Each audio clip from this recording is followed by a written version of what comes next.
नमस्कार। चर्चा करने वाले हैं हम लोग एग्रोनॉमी की ये मैराथन क्लास होगी जिसके अंदर कंप्लीट एग्रोनॉमी, जितने भी important topics agronomy basic agronomy के अंदर आते हैं वो सब कुछ एक ही लेक्चर में आपको मिलने वाला है। तो शुरुआत करते हैं इसकी एग्रोनॉमी। सबसे पहले बात करें हम लोग इस शब्द की। ये जो एग्रोनॉमी शब्द है ये आपका ग्रीक भाषा से लिया गया है। दो शब्द हैं यहाँ पर, ग्रीक वर्ड। बड़ी बेसिक सी बातें हैं, अब तो बताने में भी बड़ा अजीब सा लगता है कि ऐसी चीजें भी आपको बताई जाती हैं। दो शब्द हैं इसके अंदर, एक है एग्रोस और एक है नोमोस। एक शब्द है यहाँ पर एग्रोस और दूसरा शब्द है यहाँ पर नोमोस। एग्रोस का मतलब यहाँ पर होता है फील्ड से और नोमोस का मतलब होता है यहाँ पर मैनेज करने से। इसका मतलब है यहाँ फील्ड और नोमोस का मतलब होता है टू मैनेज, यानी एक प्रकार से हम लोग बात कर रहे हैं फील्ड मैनेजमेंट की। अगर इसके टर्म को लेकर के बात करें तो एग्रो का मतलब यहाँ पर फील्ड हो गया और नोमोस का मतलब यहाँ पर मैनेज करना हो गया, यानी कि फील्ड मैनेजमेंट एक प्रकार का एग्रोनॉमी यहाँ पर आ जाता है। एग्रोनॉमी के अंदर ऐसा नहीं है कि केवल हम लोग क्रॉप प्रोडक्शन की बात करते हैं। एग्रोनॉमी के अंदर क्रॉप प्रोडक्शन भी होता है, वाटर मैनेजमेंट भी होता है, वीड मैनेजमेंट भी होता है, एग्रोमेट्रोलॉजी, क्लाइमेटिक जो चीज़ें हैं जो बेसिकली क्रॉप की ग्रोथ को अफेक्ट करती है, ये सारी चीज़ें एग्रोनॉमी के अंदर ही आती हैं। हालांकि ये सभी चैप्टर अलग अलग करके हम लोग पढ़ेंगे। आज के इस लेक्चर में तो हम लोग ये बात करेंगे कि एग्रोनॉमी के अंदर बेसिक क्या क्या चीज़ें हमको पढ़नी पड़ती हैं। अगर मैं एग्रोनॉमी को यहाँ डिफाइन करता हूँ, उसकी अगर डेफिनेशन बताने की कोशिश करता हूँ तो कई तरीके से आप एग्रोनॉमी को डिफाइन कर सकते हैं। सबका अपना अपना तरीका है। पॉइंट यह है कि आपको एग्रोनॉमी है क्या ये समझ में आना जरूरी है। एग्रोनॉमी, एक मिनट, सॉरी, एग्रोनॉमी तो किस तरीके से इसको डिफाइन किया जाए, क्या इसकी डेफिनेशन बने। सबसे पहले तो भाई एग्रोनॉमी हम सबको पता है ये एक एग्रीकल्चरल साइंस की एक ब्रांच है जो किसके साथ डील करती है, जो डील करती है with the management of field.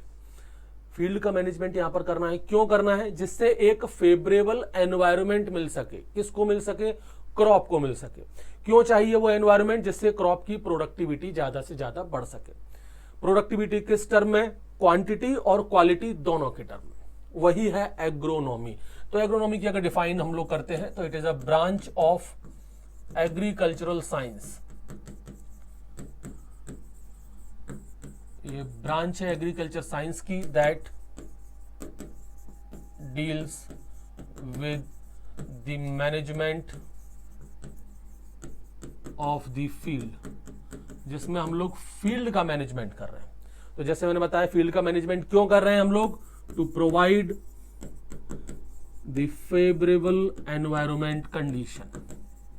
तो फेवरेबल एनवायरमेंट कंडीशन किसको दे रहे हैं हम लोग? To the crop. क्रॉप को फेवरेबल एनवायरमेंट कंडीशन दे रहे हैं। क्यों दे रहे हैं? फॉर द हायर प्रोडक्टिविटी, जिससे ज्यादा से ज्यादा प्रोडक्टिविटी मिल सके। ये जो प्रोडक्टिविटी है वो बेसिकली किसके टर्म में है, किसके रेस्पेक्ट में है? क्वांटिटी और क्वालिटी दोनों के टर्म में है। In term of quantity and quality, यानी कि हमें क्वांटिटी भी ज्यादा चाहिए और हमें क्वालिटी भी यहां पर ज्यादा चाहिए। तो क्वांटिटी और क्वालिटी ये दोनों ही चीजें हमें ज्यादा चाहिए। तो इसके लिए हम लोग क्रॉप को एक फेवरेबल एनवायरनमेंट देते हैं फील्ड मैनेजमेंट करके। वही यहां पर क्या कहलाता है? एग्रोनॉमी कहलाता है। इस चीज को थोड़ा सा आप लोग याद रखिएगा। यहां पर कुछ साइंटिस्ट की बात करें तो एक साइंटिस्ट का नाम आप लोगों ने सुना होगा, पीटर डेक्रीसेंजी। पीटर डेक्रीसेंजी, ऑलमोस्ट सभी लोगों ने, आप लोगों ने इसका नाम सुना होगा, पीटर डेक्रीसेंजी। इन्होंने कई सारे लिटरेचर्स जो है वो कलेक्ट किए एग्रोनॉमी से रिलेटेड। इनकी एक बुक है ओपस रूरेलियम कामोधर्म। इनकी बुक का नाम जरूर याद रखिएगा। बुक का नाम क्या है? ओपस रूरेलियम कामोधर्म। ठीक है, ये इनकी किताब है। सबसे पहली बार यहीं पर इन्होंने ना काफी सारे लिटरेचर्स कलेक्ट किए हैं। ही कलेक्टेड मैनी लिटरेचर्स, कई सारे लिटरेचर्स जो है वो इन्होंने कलेक्ट किए जो कि एग्रोनॉमी से रिलेटेड थे, रिलेटेड टू दी एग्रोनॉमी। और इसी किताब के अंदर वो सारे लिटरेचर्स के बारे में बताया गया है। और फर्स्ट टाइम इन्होंने ये सारे काम किए थे, इसलिए इनको फादर ऑफ एग्रोनॉमी कंसीडर किया जाता है। सो they considered as the father of agronomy. तो याद रखिएगा फादर ऑफ एग्रोनॉमी किसे कंसीडर किया गया है? पीटर डेक्रीसेंजी को। डेक्रीसेंजी एस आएगा यहाँ पर, डेक्रीसेंजी, याद रखिएगा इनको, इंपॉर्टेंट साइंटिस्ट हैं। इसके अलावा एग्रोनॉमी से रिलेटेड एक और साइंटिस्ट हैं, इनका भी नाम आप लोगों ने सुना होगा, जेथ्रो टुल। ये भी काफी इंपॉर्टेंट साइंटिस्ट हैं। जेथ्रो टुल एग्रोनॉमी से ही रिलेटेड है। जेथ्रो टुल की एक किताब है हॉर्स होइंग हस्बेंड्री, काफी बार इसके ऊपर क्वेश्चन पूछा जा चुका है। बुक का नाम जरूर याद रखिएगा, हॉर्स होइंग हस्बेंड्री, ये इनकी किताब का नाम है, हॉर्स होइंग हस्बेंड्री। इस किताब के अंदर इन्होंने काफी सारी बातों के बारे में चर्चाएं की हैं। टिलेज के बारे में चर्चा की है, सीड ड्रिल जो कि हॉर्स कह सकते हैं अपन ऑपरेटेड है, जैसे आजकल हम लोग सीड ड्रिल या कल्टीवर या जो भी प्लाव वगैरह वो बैल जोड़ी की मदद से चलाते हैं, बुलक की मदद से चलाते हैं। इन्होंने घोड़े का इस्तेमाल किया था कि भाई घोड़े की मदद से सीड ड्रिल को खींचा जा रहा है, मतलब जो पावर उसको दी जा रही है वो हॉर्स की मदद से दी जा रही है। तो इनकी जो बुक है उसके अंदर सीड ड्रिल के बारे में बताया गया है, हॉर्स ड्रॉन कल्टीवर के बारे में बताया गया है, सीड ड्रिल के बारे में यहां पर बताया गया है, हॉर्स ड्रॉन कल्टीवेटर या कल्टीवर जो है उसके बारे में यहां चर्चा की गई है, इसी किताब के अंदर चर्चा की गई है। वो सारी चीजें इन्होंने ही डेवलप की है। और वीड जो शब्द है, जीरो टिलेज जो शब्द है, वो भी सबसे पहली बार इन्हीं के द्वारा दिया गया था, इसी किताब के अंदर। द वर्ड वीड और zero tillage are also given by them। इन्हीं के द्वारा वीड और जीरो टिलेज शब्द भी दिया गया है, इसलिए इनको हम लोग फादर ऑफ वीड साइंस भी बोलते हैं। इसलिए जेथ्रो टुल को फादर ऑफ वीड साइंस के नाम से भी जाना जाता है, फादर ऑफ वीड साइंस। ठीक है, वीड साइंस के फादर भी इनको हम लोग कहते हैं। इसके अलावा एक और साइंटिस्ट है यहां पर, आर्थर यंग, इस पर भी लगाइए आइए, ये भी काफी इंपॉर्टेंट साइंटिस्ट हैं, आर्थर यंग। आर्थर यंग, इनका एक एक्सपेरिमेंट है जिसको पॉट कल्चर एक्सपेरिमेंट कहते हैं, जिसमें बेसिकली क्रॉप की यील्ड को इंक्रीज किया था बाय अप्लाइंग सेवरल मटेरियल्स। जैसे इन्होंने पाउल्ट्री डंग का इस्तेमाल किया, लिटर का इस्तेमाल किया, गन पाउडर का इस्तेमाल करके इन्होंने यील्ड जो है क्रॉप की उसको इंक्रीज की थी। तो इनका एक एक्सपेरिमेंट का नाम याद रखिएगा, पॉट कल्चर एक्सपेरिमेंट। इसके ऊपर क्वेश्चन आ जाता है कि भाई पॉट कल्चर एक्सपेरिमेंट जो है वो किसने किया था? Pot culture experiment Arthur young ने किया था। ठीक है, इस एक्सपेरिमेंट के अंदर इन्होंने क्रॉप की यील्ड को इंक्रीज किया था बाय गिविंग या by applying several materials like poultry dung, litter, gun powder, इन सब चीजों का इन्होंने यूज किया। इन्होंने अपना जितना भी एक्सपेरिमेंट था वो सब कुछ इन्होंने पब्लिश किया एक बुक के अंदर। बुक कहें या फिर एक रिसर्च मैनुअल हम जिसके कह सकते हैं, एनल्स ऑफ एग्रीकल्चर, उसके 46th वॉल्यूम के अंदर इनका जो सारा रिसर्च है वो पब्लिश हुआ है। इनकी जो रिसर्च है वो सब आपकी पब्लिश हुई है इन दी 46th volume of annuls of agriculture. ये भी आप लोग याद रखिएगा। तो कई बार आ जाता है भाई एनल्स ऑफ एग्रीकल्चर, इसको बुक भी बोल सकते हो, रिसर्च मैनुअल भी बोल सकते हो। ये किसके द्वारा पब्लिश की गई है? आर्थर यंग के द्वारा पब्लिश की गई है। ठीक है, इस चीज को आप लोग याद रखिएगा। एक और साइंटिस्ट है यहां पर जिनका नाम है जस्टस बॉन लीविग या जेबी लीविग के नाम से जिसको हम लोग जानते हैं। ये नाम आप लोगों ने काफी बार सुना होगा, लीविग।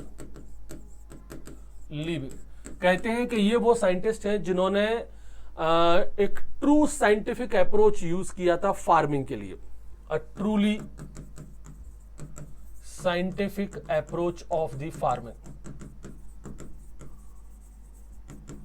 अप्रोच ऑफ द फार्मिंग, खेती के लिए, फार्मिंग के लिए एक प्रॉपर साइंटिफिक अप्रोच जो है वो बेसिकली इन्होंने ही स्टार्ट किया था 1840 में। वाज स्टार्टेड इन 1840, 1840 में बेसिकली इन्होंने ही स्टार्ट किया था। तो ये कुछ मोस्ट इंपॉर्टेंट साइंटिस्ट के नाम मैंने आपको बताए हैं, एग्रोनॉमी से रिलेटेड है, इनके ऊपर क्वेश्चंस आते रहे। चलिए अगले टॉपिक की हम यहाँ पर बात करते हैं, साइंटिस्ट से रिलेटेड चीजें होगी। अगला जो मोस्ट इंपॉर्टेंट टॉपिक है वो है यहाँ पर टिलेज। इसको समझना बहुत जरूरी है। टिलेज वैसे देखा जाए तो कुछ भी नहीं है, एक प्रकार का जो सॉइल है उसका फिजिकल मैनिपुलेशन हमको करना है, फिजिकल चेंजेस उसके अंदर लेकर के आना है, वो टिलेज है। कई सारे बच्चे जो भी बीएससी में है, फर्स्ट ईयर सेकंड ईयर, उनको तो ये चीजें बहुत टफ लगती हैं कि टिलेज एक्चुअल में है क्या। एग्रीकल्चर से अगर वो है 10th 11th 12th क्लास में तो कोई दिक्कत नहीं है, यूजुअली 11th-12th क्लास में अगर एग्रीकल्चर ले रखा है तो थोड़ा बहुत जानता होगा, अगर किसान परिवार से तो वो समझता होगा टिलेज का। इवन बहुत सारे बच्चे जो खेती करते हैं, खेती से जुड़े हुए, लेकिन वो टिलेज का मतलब नहीं समझते, जबकि वो डेली टिलेज कर रहे हैं। इवन टिलेज का बड़ा सिंपल सा मतलब है, अगर आपके घर में कोई गमला है, कोई पॉट है, उसमें भी अगर आपने मिट्टी को उथल पुथल कर दिया, मिट्टी को आपने पलट दिया, तो वो टिलेज हो गया। टिलेज का बड़ा सिंपल सा मतलब है, किसी भी टूल या किसी भी इंप्लीमेंट की मदद से आपको मिट्टी का फिजिकल स्ट्रक्चर चेंज करना है, फिजिकल मैनिपुलेशन करना है मिट्टी का। डेफिनेशन यही है इसकी, physical manipulation of the soil. और किसकी मदद से करना है? With the help of tools and implements. Tools और इंप्लीमेंट्स की मदद से हमें यहां पर मिट्टी का फिजिकल मैनिपुलेशन, मतलब मैनिपुलेशन का मतलब हो गया बदलाव, चेंजेस करना। तो फिजिकल चेंज करना है, केमिकल चेंज नहीं करना है। और क्यों करना है हमको ये काम? जिससे हमें एक आइडियल कंडीशन मिल सके, एक आइडियल कह सकते हैं कंडीशन मिल सके, जिससे अच्छी सी सीड जर्मिनेशन हो सके, सीडलिंग एस्टेब्लिशमेंट अच्छे से हो सके। यानी कि आपको सीड अगर इसमें बोना है, खेती आपको करनी है, तो पहले आपको खेत तैयार करना पड़ेगा, जिससे अच्छे से सीड जर्मिनेशन हो जाए। सीड जर्मिनेशन के बाद जो सीडलिंग है वो अच्छे से एस्टेब्लिश हो, बाद में उस प्लांट की ग्रोथ बहुत अच्छी हो। तो उसके लिए बेसिकली हमें ये फिजिकल मैनिपुलेशन यहां पर करना है। तो आगे इसके आगे लिख सकते हो, for obtaining the ideal condition for seed germination, जिससे सीड जर्मिनेशन अच्छा हो सके। ठीक है, उसके बाद जो पौधा बनेगा उसका सीडलिंग एस्टेब्लिशमेंट अच्छा हो सके, और फिर सीडलिंग एस्टेब्लिशमेंट के बाद उसकी ग्रोथ अच्छी हो सके, एंड क्रॉप ग्रोथ। यही है आपका टिलेज। तो टिलेज को ऐसे रटने की जरूरत नहीं है, डेफिनेशंस को आप सिंपल समझ सकते हो तो भी उससे काम हो जाएगा। It is a physical manipulation of the soil with the tools and implements for obtaining the ideal condition for better seed germination, seedling establishment and crop of the या ग्रोथ ऑफ द प्लांट या growth of the crop is called tillage. उसको tillage कहा जाता है। यहां पर इस tillage शब्द को लेकर के चर्चा करें तो ये जो शब्द है वो एंग्लो सैक्सन वर्ड है। जैसे अपन अभी कहा ना कि एग्रोनॉमी जो है वो ग्रीक भाषा का है, कोई शब्द लैटिन भाषा का है, ऐसी अलग अलग भाषा से लिए गए हैं। ऐसे ही अगर इस टिलेज शब्द की बात की जाए कि ये जो टिलेज वर्ड है ये लिया गया है एंग्लो सैक्सन भाषा से, एंग्लो सैक्सन वर्ड है। ठीक है, इस भाषा से लिया गया है। यहां पर बेसिकली एक शब्द होता है टिलियन और एक शब्द होता है टियोलियन। दो शब्द है बेसिकली, एक शब्द है यहां पर टिलियन और एक शब्द है यहां पर टियोलियन। तो टिलियन और टियोलियन, टिलियन जो है उसका मतलब है टू प्लाव, यानी कि प्लाव, जुताई करना, टू प्लाव। और एक है आपका टिलियन, टिलियन का मतलब है सॉइल को प्रिपेयर करना सीड सोइंग के लिए, prepare the soil, prepare the soil for the seed sowing, seed sowing के लिए सॉइल को प्रिपेयर करना, वो हो गया यहां पर आपका टियोलियन। एक शब्द होता है यहां पर टिल्थ। टिल्थ का मतलब क्या है? टिल्थ का मतलब है कि जो सॉइल की फिजिकल कंडीशन है, टिलेज करने के बाद जो भी हमें सॉइल की फिजिकल कंडीशन दिख रही है उसको हम लोग कहते हैं basically tilth. It is a physical condition of the soil, मिट्टी की, सॉइल की जो फिजिकल कंडीशन है वही यहां पर क्या कहलाती है, अपन को टिल्थ कहलाती है। ठीक, चलो अब बात करते हैं हम लोग टाइप्स ऑफ टिलेज की। टिलेज के टाइप की हम लोग चर्चा करें। टिलेज बेसिकली अगर हम बात करें तो दो टाइप का होता है। एक होता है प्रिपरेटरी कल्टीवेशन, प्रिपरेटरी कल्टीवेशन यानी कि सोइंग से पहले हमें जो भी तैयारी करनी है खेत की वो अपना प्रिपरेटरी कल्टीवेशन में आ जाएगा। जैसे प्राइमरी टिलेज हम लोग कर रहे हैं, प्लाव वगैरह हम लोग चलाते हैं ना, वो सब आपका प्राइमरी टिलेज में आता है। फिर उसके बाद हम लोग खेत को तैयार करते हैं, जैसे हैरो वगैरह चला रहे हैं, ठीक है, कल्टीवेटर चला रहे हैं, प्लैंकिंग वगैरह कर रहे हैं, वो सब सेकेंडरी टिलेज में आता है। आप लोग सीड बेड का लेआउट वगैरह कर रहे हो, layout of the seed bed, जैसे इरिगेशन चैनल वगैरह बनाना है, ये सारी चीज़ें हैं, रेज्ड सीड बेड बनाना है, रिजिट्स बनानी है, फरो वगैरह बनाना है, ये सारे काम का जो है ये सब कुछ क्या है, प्रिपरेटरी कल्टीवेशन में। एक होता है आफ्टर टिलेज, दूसरा जो टाइप है यहाँ पर वो है आफ्टर टिलेज। आफ्टर टिलेज को हम लोग आफ्टर कल्टीवेशन भी बोल सकते हैं। और क्या बोल सकते हैं इसको, आफ्टर कल्टीवेशन। मतलब आपने सोइंग कर दी है, अब खड़ी फसल में आप काम कर रहे हो। जैसे इंटर कल्चरल ऑपरेशंस हम लोग करते हैं, इंटर कल्चरल ऑपरेशंस बहुत सारे ऐसे हैं जो खड़ी फसल में हम लोग काम करते हैं। जैसे उदाहरण के तौर पर आप लोग अर्थिंग अप कर रहे हो, अर्थिंग अप, कई सारी क्रॉप के अंदर अर्थिंग अप किया जाता है। तो अर्थिंग अप क्या है, हैंड बीडिंग वगैरह आप लोग कर रहे हो, तो बीडिंग वगैरह करना, निंदाई गुड़ाई करना, ये सब क्या है, आफ्टर टिलेज कंडीशन में आ जाता है। तो यहाँ पर देखिए भाई, सबसे पहले हम लोग यहाँ पर प्राइमरी टिलेज की बात करेंगे, यानी कि ये जो प्रिपरेटरी टिलेज है इसमें बेसिकली 3 टाइप हो गए, प्राइमरी टिलेज, सेकेंडरी टिलेज और layout of the seed bed. पहले हम लोग बात करें यहाँ पर प्राइमरी टिलेज की, या फिर आप इसको ऐसे भी लिख सकते हो कि जो आपका प्रिपरेटरी टिलेज है ये बेसिकली 3 टाइप का है। कितने टाइप का है, 3 टाइप का। एक है आपका प्राइमरी टिलेज, एक है सेकेंडरी टिलेज और एक है layout of the seed bed, layout of the seed bed. ये 3 टाइप बेसिकली हमें यहां पर दिख रहे हैं। अब जैसे इसमें हम लोग बात करें सबसे पहले प्राइमरी टिलेज, तो हेडिंग डालिएगा primary tillage, primary tillage. Basically जो अपना फील्ड है उसमें सबसे पहली बार जो हम लोग काम कर रहे हैं, जैसे हमने डीप प्लोइंग करना है, गर्मियों के मौसम में आपने कोई क्रॉप खेती की थी, खेती करने के बाद आपने हार्वेस्टिंग कर ली, अब जो फील्ड है आपका वो बिल्कुल पड़ा हुआ हार्ड हो गया है एकदम, उसकी आउटर लेयर जो है वो बिल्कुल हार्ड हो चुकी है। अब उस खेत को तैयार करना है तो पहले आप प्लॉइंग करोगे। अब प्लॉइंग में वैसे आप मान लीजिए यहाँ पर सबसे पहले हम बात करें डीप प्लॉइंग, आप ना इसको टाइप बोल सकते हो कि प्राइमरी टिलेज का एक टाइप कौन सा है, डीप प्लोइंग है। तो आप डीप प्लोइंग कर रहे हो तो वो क्या है, प्राइमरी टिलेज। अब डीप प्लोइंग कितनी करनी है, क्या करना है, इसके बहुत सारे पैरामीटर्स हैं।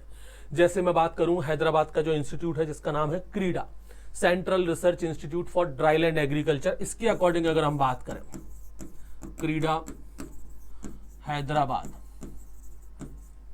सेंट्रल, याद रखिएगा इस पर भी क्वेश्चन आ जाते हैं, research institute for dryland agriculture. तो ड्राईलैंड एग्रीकल्चर का जो इंस्टीट्यूट है, सेंट्रल रिसर्च इंस्टीट्यूट है, वो हैदराबाद में है। इन्होंने प्लाइंग को क्लासीफाई किया है on the basis of depth, classified the ploughing, ploughing जो है उसको क्लासीफाई किया है किस पर, बेस्ड ऑन द डेप्थ, कि कितनी गहराई पर आप यहां पर प्लॉइंग कर रहे हो उस बेसिस पर। तो यहां पर बेसिकली इन्होंने 3 कैटेगरी बताई है, सैलो प्लॉइंग, मीडियम प्लॉइंग और डीप प्लॉइंग। तो बेसिकली यहां पर 3 कैटेगरी जो है वो यहां पर बताई गई है, 3 category, sorry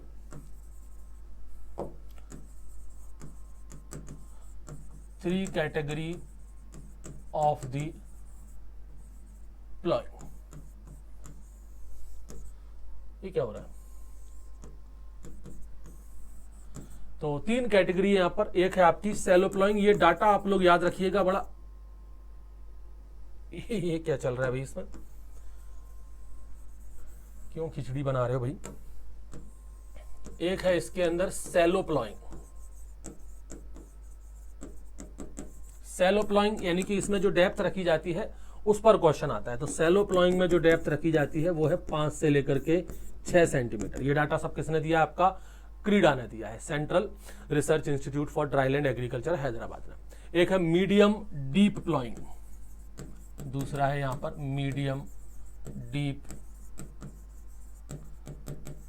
ploughing. Medium deep ploughing ये है आपका 15 से लेकर के 20 सेंटीमीटर, 15 to 20 सेंटीमीटर डेप्थ पर आपका ये रहेगा। और फिर एक है आपका deep ploughing,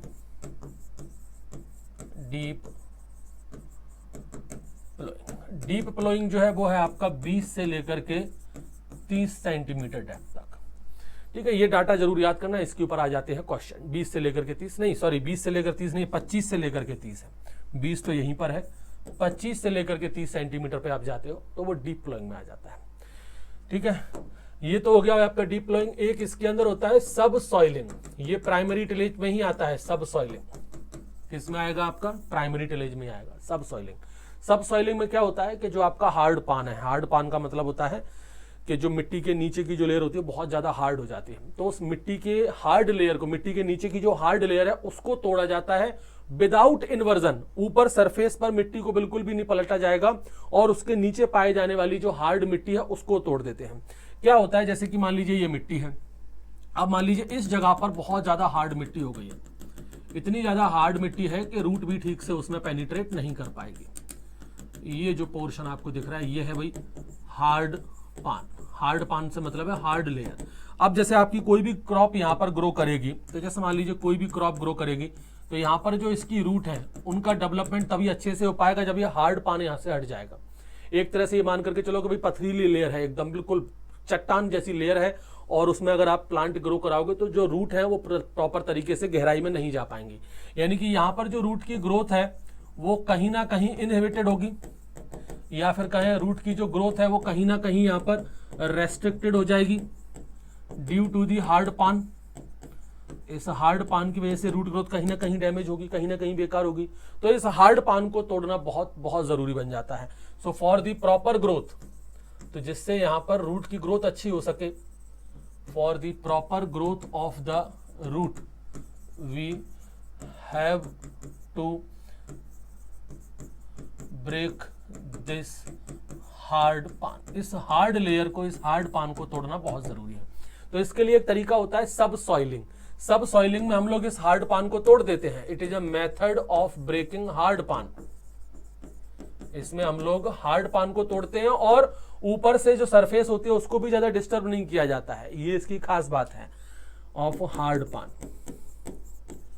without the inversion, यानी कि ऊपर की जो सरफेस वाली मिट्टी है उसको भी अपन लोग यहां पर पलटेंगे नहीं। Without the inversion of the soil, upper layer of the soil, उसको आप लोग नहीं पलटते। या फिर अपन कहेंगे जो टॉप सॉइल है उसमें कम से कम डिस्टर्बेंस होता है। And with the less disturbance of the top soil. इसके लिए कई सारे प्रकार के इंप्लीमेंट आते हैं, जैसे सब सॉइलर, जैसे कि सब सॉइलर। आप देखो, मैं तो यहां से आपको इमेजेस वगैरह ज्यादा दिखा नहीं सकता हूं क्योंकि यूट्यूब है और इमेजेस गूगल से दिखानी होती है तो तमाम तरह की समस्याएं हो जाती हैं कॉपीराइट वगैरह की। आप लोग गूगल पे सर्च कीजिएगा सब सॉइलर, आपको दिख जाएगा। सब सॉइलर इंप्लीमेंट है जिसका यूज किया जाता है सब सॉइलिंग के लिए। इस इंप्लीमेंट का हम लोग यूज करते हैं सब सॉइलिंग के लिए, यानी कि ये ऐसा इंप्लीमेंट है जिससे सब सॉइलिंग की जा सकती है। ठीक है, इस चीज को आप लोग ध्यान रखना। एक और होता है year round tillage. Year round tillage, ये भी एक प्रकार का अपना प्राइमरी टिलेज का ही टाइप है। प्राइमरी टिलेज बेसिकली अपन कहें तो तीन प्रकार की हो गई। एक डीप टिलेज हो गई, एक आपकी सब सॉइलिंग हो गई, एक आपकी ईयर राउंड टिलेज हो गई। इसमें टिलेज ऑपरेशन साल भर किया जाता है, इसको कहते हैं year round tillage. Tillage operations carried out through out the year. क्या है, जैसे मान लीजिए फील्ड खाली पड़ा हुआ है। अब खाली फील्ड में कहीं वीड मैनेजमेंट अपन को बहुत ज्यादा करना पड़ेगा। अगर खाली फील्ड को आप ऐसे ही खाली छोड़ दोगे, उसमें कुछ भी नहीं करोगे, तो वीड इतने ज्यादा हो जाएंगे कि बाद में उसको ठीक करना, फील्ड को ठीक करना बहुत ज्यादा कॉस्टली पड़ सकता है। तो ऐसा है कि बीच बीच में जाकर के आप लोग टिलेज एक्टिविटी उसमें करते रहो। जब तक वो फील्ड आपका खाली पड़ा हुआ है वहां पर आप टिलेज एक्टिविटी करते रहिए साल भर। उसको कहते हैं ईयर राउंड टिलेज, यानी टिलेज ऑपरेशन आपका साल भर उस फील्ड में चलता रहेगा। प्रॉपर मेनली बेसिकली ये वीड मैनेजमेंट के लिए रहता है। ड्राई फार्मिंग रीजन में तो फील्ड प्रिपरेशन हम लोग खास करके जब समर शावर होता है, यानी कि गर्मियां पड़ती हैं भयंकर, तब करते हैं। तो वहां पर वीड मैनेजमेंट को बहुत अच्छे से कंट्रोल किया जा सकता है। इस पॉइंट को लिख लीजिएगा, अच्छा पॉइंट है ये। ड्राई फार्मिंग रीजन जो होता है ना, तो वहां पर अगर हमको ये ईयर राउंड टिलेज करना है, ईयर राउंड टिलेज, तो आप इसको स्टार्ट कीजिए जैसे ही गर्मियां स्टार्ट हो। Is initiated with the onset of summer shower. Summer shower मतलब जब भयंकर धूप पड़ती हो, जैसे अभी जाने वाला महीना है अपने मई जून वगैरह के जो महीने होते हैं ना, वो समर शावर जिसको हम लोग कहते हैं। तो इस दौरान क्या होगा भाई, जो भी आपके पेरिनियल बीट्स वगैरह होंगे, डीप प्लॉइंग से वो सारे पेरिनियल बीट्स जो वो बाहर आ जाएंगे, उनके रनर्स, ट्यूबर्स वगैरह डायरेक्ट सनलाइट के कांटेक्ट में आएंगे, मारे जाएंगे। तो ये सारी चीजें बेसिकली यहाँ पर होते हैं। ये काफी हेल्पफुल होता है इन दी वीड मैनेजमेंट। वीड मैनेजमेंट में ये काफी हेल्पफुल रहेगा, यानी कि अपने फील्ड को साफ सुथरा बनाए रखिए, वीड उसके अंदर ग्रो मत होने दीजिए। ये है आपका ईयर राउंड टिलेज।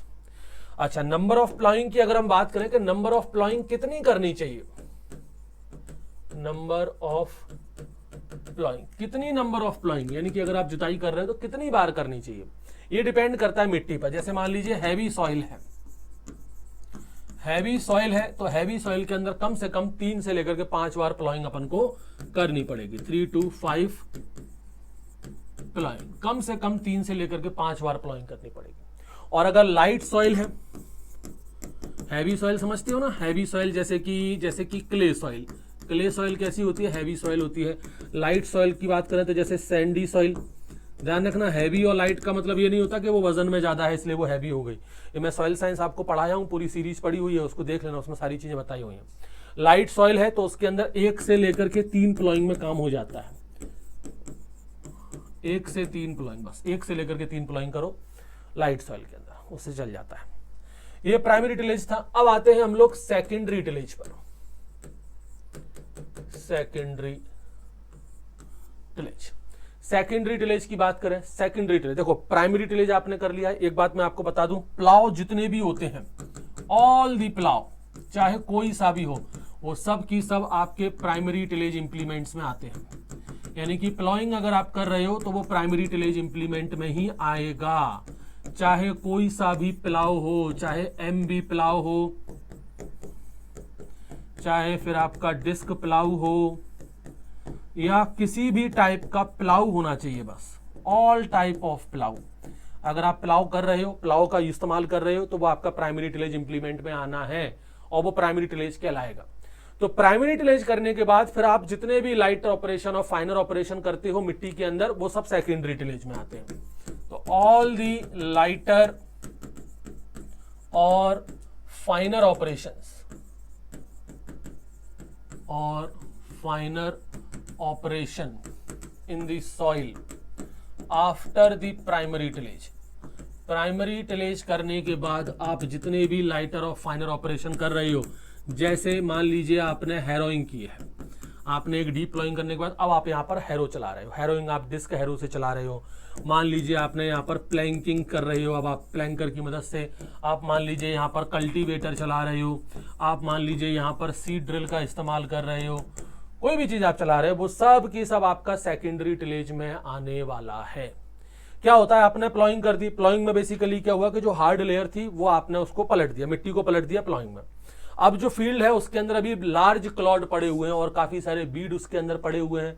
अब वो लार्ज क्लॉड है, काफी सारे बीड उसके अंदर है, काफी सारा स्टबल जो कि पार्शियली अपरूटेड हुआ है, वो सारी चीजें हम लोग सेकेंडरी प्लाउ के अंदर ठीक कर देते हैं। तो हैरोइंग, प्लैंकिंग, कल्टीवेटर चलाना, सीड ड्रिल वगैरह का इस्तेमाल करना, ये सब की सब काय में आता है, सेकेंडरी टिलेज के अंदर आ जाता है।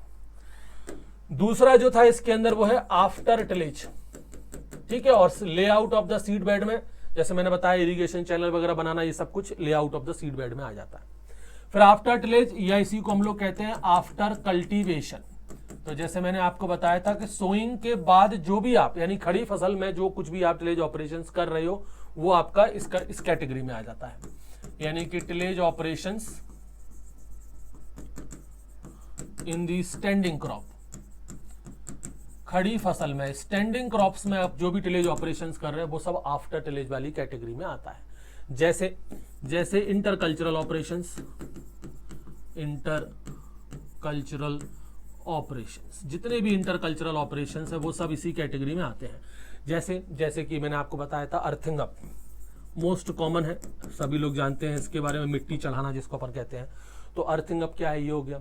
आप मान लीजिए ड्रिलिंग कर रहे हो, साइड ड्रेसिंग कर रहे हो फर्टिलाइजर की, ड्रिलिंग ऑफ द फर्टिलाइजर, या फिर side dressing of the fertiliser, side dressing of the fertiliser, ठीक है। ये सारे कामकाज क्या होते हैं, आपके इंटरकल्चरल ऑपरेशंस में आते हैं। ये सब आपके आफ्टर टिलेज या आफ्टर कल्टीवेशन में आते हैं। एक बात तो ध्यान रखो, इस आफ्टर टिलेज या आफ्टर कल्टीवेशन में भी जो भी इंप्लीमेंट आप इस्तेमाल करोगे वो सभी सेकेंडरी टिलेज वाली कैटेगरी में ही आते हैं। अब बात करें यहां पर हम लोग टिलेज के मॉडर्न कंसेप्ट को लेकर के, modern concept of the tillage. Tillage के मॉडर्न कंसेप्ट के लेकर चर्चा करें। टिलेज के देखो अब तरीके बदल चुके हैं। जैसे टिलेज, एक तो कन्वेंशनल टिलेज जो यूजुअली किसान करता है, इसको इंटेंसिव टिलेज भी कहते हैं, जिसमें क्या होता है पिछले साल का जो क्रॉप रेसिड्यू है ना वो 10-15% से भी कम बचता है। नॉर्मली अपने गांव में हमारे जो किसान भाई हैं वो किस तरह का टिलेज करते हैं, वो करते हैं आपका इंटेंसिव टिलेज। इसको ना आप लोग क्लासिफिकेशन ऑफ टिलेज भी बोल सकते हो, इंटेंसिव टिलेज। इसी को हम लोग बोलते हैं कन्वेंशनल टिलेज, अपना कन्वेंशनल टिलेज, या इसी को बोलते हैं हम लोग इंटेंसिव कन्वेंशनल, एक मिनट, कन्वेंशनल टिलेज या इंटेंसिव टिलेज। इसके अंदर क्या रहता है, जो भी क्रॉप स्टबल है पिछले साल का, प्रीवियस ईयर क्रॉप स्टबल, ये होता है लेस देन 15%, 15% से भी कम अपन को यहां पर क्रॉप स्टबल देखने को मिलता है। किसमें, इंटेंसिव टिलेज में या कन्वेंशनल टिलेज के अंदर। इतना ज्यादा टिलेज एक्टिविटी हम लोग करते हैं, ट्रैक्टर लेकर के आए, इधर से प्लाउइंग की, उधर से प्लाउइंग की, प्लाउइंग इतनी ज्यादा कर देते हैं कि पिछले साल का क्रॉप रेसिड्यू उसी मिट्टी के अंदर ही पूरा मिल जाता है, 15% से भी कम नजर आता है, वो इंटेंसिव टिलेज होता है। एक होता है आपका रिड्यूस्ड टिलेज। रिड्यूस्ड टिलेज जैसे नाम से समझ में आ रहा है, यहाँ पर टिलेज एक्टिविटी हम लोग कम करते हैं, ना बहुत ज्यादा ना बहुत ही कम, ठीक ठाक करते हैं। इतनी करते हैं, पहचान कैसे होगी, क्रॉप रेसिड्यू से होगी कि पिछले साल का जो क्रॉप रेसिड्यू है कितना है। अगर वो 15 से लेकर के 30% के बीच में है तो वो आपका रिड्यूस्ड टिलेज कहलाएगा। एक होता है conservation tillage, conservation tillage, conservation tillage, इसमें क्रॉप रेसिड्यू 30% से ज्यादा नजर आता है फील्ड के अंदर। यहां पर हम लोग बहुत ही कम इस्तेमाल करते हैं टिलेज एक्टिविटी का, तो मोर देन 30%, 30% से भी कम अपन को दिखेगा क्रॉप रेसिड्यू। इसके अंदर ये जो कंजर्वेशन टिलेज है ना, इसी के ऊपर थोड़े से पॉइंट्स हैं, उनको थोड़ा समझने की कोशिश कीजिएगा आप लोग। कंजर्वेशन टिलेज, देखो सबसे पहला पॉइंट कि ये कहां से शुरू हुआ। भाई इस तरह की चीज है कि भाई आपको टिलेज कम से कम करना है, तो इसकी शुरुआत होती है यूएसए में, स्टार्टेड इन यूएसए। इसकी जो शुरुआत है वो यूएसए से बताई जाती है कि यूएसए के अंदर हुआ।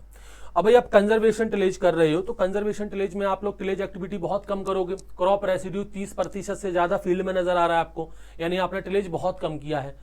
तो वीड कंट्रोल कैसे होगा, क्योंकि टिलेज का एक सबसे बड़ा एडवांटेज है कि अपन वीड कंट्रोल करते हैं। टिलेज अपन क्यों कर रहे हैं, फील्ड प्रिपेयर कर रहे हैं, साथ साथ में वीड कंट्रोल भी हो जाता है। यहाँ पर आप टिलेज कर नहीं रहे हो, बहुत कम टिलेज कर रहे हो, तो फिर यहाँ पर वीड कंट्रोल कैसे करोगे। तो यहाँ जो वीड कंट्रोल है वो पूरी तरह से डिपेंड है केमिकल के ऊपर ओनली, या कहें अपन लोग mainly by the chemical control. Chemical method से ही इसको हम लोग कंट्रोल करते हैं। केमिकल मेथड में अगर हम बात करें तो जो नॉन सिलेक्टिव हर्बिसाइड्स हैं उनका यहां पर इस्तेमाल किया जाता है, non selective herbicides. Non selective herbicide का हम लोग इस्तेमाल करते हैं, जैसे पैराक्वेट, डाइक्वेट, ग्लाइफोसेट, जैसे पैराक्वेट है, डाइक्वेट है, ग्लाइफोसेट है, ये सब क्या है आपके नॉन सिलेक्टिव हर्बिसाइड है, इनका हम लोग यूज करते हैं।